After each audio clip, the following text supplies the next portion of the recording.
میں آپ کو اس بندے کی بات بتاؤں جس کا ذکر قرآن کے اندر آیا ہے۔ بلم بن معورہ جو تھا، اس کا ذکر قرآن کے اندر آیا، کہا اتنا بڑا اللہ کا ولی تھا، یہ کوئی بھی دعا کرتا تھا نا اللہ اس کی دعا کو قبول کرتا تھا، اور اس کی نگاہ کے اندر اتنی تاثیر رکھ دی گئی تھی، اتنی تاثیر رکھ دی گئی تھی کہ یہ زمین پر کھڑے ہو کر عرش پر نگاہ ڈالتا تو جو لوح محفوظ پر لکھا ہوتا تھا نا یہ اس کو دیکھ لیتا تھا۔ تب آپ کی آواز نہیں آئی ہے، اتنی بڑی شان اللہ نے عطا فرمائی، لیکن جب اس کا انتقال ہوا تو وہ کفر پر مرا۔ میں آپ کو بتاؤں کیسے۔ حضرت موسیٰ علیہ السلام کی یہ قوم میں تھا، اور اس کا ذکر سورہ اعراف کے اندر قرآن مجید کے اندر کیا گیا۔ حضرت عبداللہ ابن عباس رضی اللہ تعالیٰ عنہ سے مروی نبی پاک علیہ السلام نے ارشاد فرمایا، بلم بن معورہ جو تھا یہ اللہ کا بہت بڑا ولی تھا، نیکوکار شخص تھا۔ جب حضرت موسیٰ علیہ السلام بنی اسرائیل کو لے کر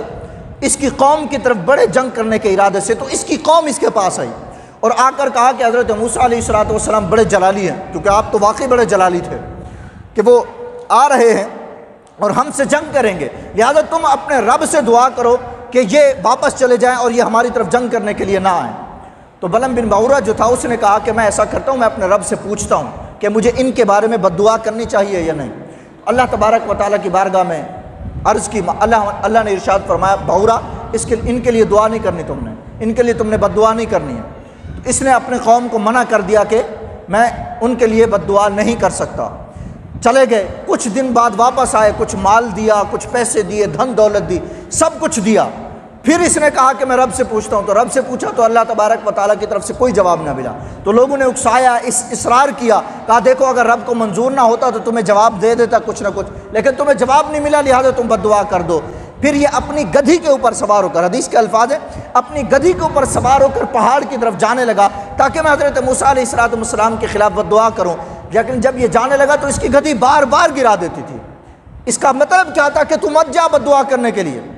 لیکن یہ پھر اس کے اوپر چڑھتا، پھر سوار ہو کر چلا جاتا۔ ایک موقع ایسا آیا کہ اس گدھی کو اللہ نے بولنے کی طاقت عطا فرمائی، اور اس نے کہا کہ تو اللہ کے نبی کے خلاف دعا کرنے کے لیے جا رہا ہے، لہٰذا تو رک جا، مت جا۔ لیکن وہ پھر بھی ضد کر کے پہاڑ کے اوپر چڑھا، اور وہاں جا کر اس نے کیا دعا کی؟ کہتے ہیں کہ وہ بد دعا تو کرتا تھا حضرت موسیٰ علیہ السلام اور آپ کی قوم کے لیے، لیکن اس کی زبان، چونکہ اللہ تو قادر ہے نا، اللہ تو قادر ہے، وہ کرنا ان کے لیے چاہتا تھا، لیکن زبان تبدیل ہوتی، الفاظ تبدیل ہوتے، وہ بد دعا اس کی اپنی قوم کے لیے اس کے زبان سے نکلتی تھی، جو ان کے لیے کرنا چاہتا تھا وہ کسی اور کے لیے نکلتی، ان کی اپنی قوم کے لیے۔ کہا پھر کیا ہوا؟ اس نے تو بد دعا کی، پھر ہوا کیا کہ اللہ تبارک و تعالی نے اس کو عذاب میں ایسا مبتلا کیا کہ وہ اس کی زبان منہ سے نکلی اور سینے پر لٹکنے لگ گئی، اور وہ کفر کی حالت میں مرا۔ یہاں تک کہ فرمایا گیا حدیث کے اندر، فرمایا جو اصحاب کہف کا کتا تھا نا، اصحاب کہف کا، یارو دیکھو ایک وہ لوگ ہیں جو نبیوں کے ساتھ نسبت نہیں جوڑتے تو وہ کفر پر مرتے ہیں، اور ایک کتا تھا جس نے اللہ والوں کے ساتھ اپنی نسبت جوڑ لی۔ فرمایا یہ جو بعورہ تھا نا، بلم بن بعورہ، فرمایا یہ اصحاب کہف کے کتے کی شکل ہو کر یہ جہنم میں جائے گا، اور وہ جو ہے وہ جنت میں چلا جائے گا۔ یارو یہ چیز ہے ایمان۔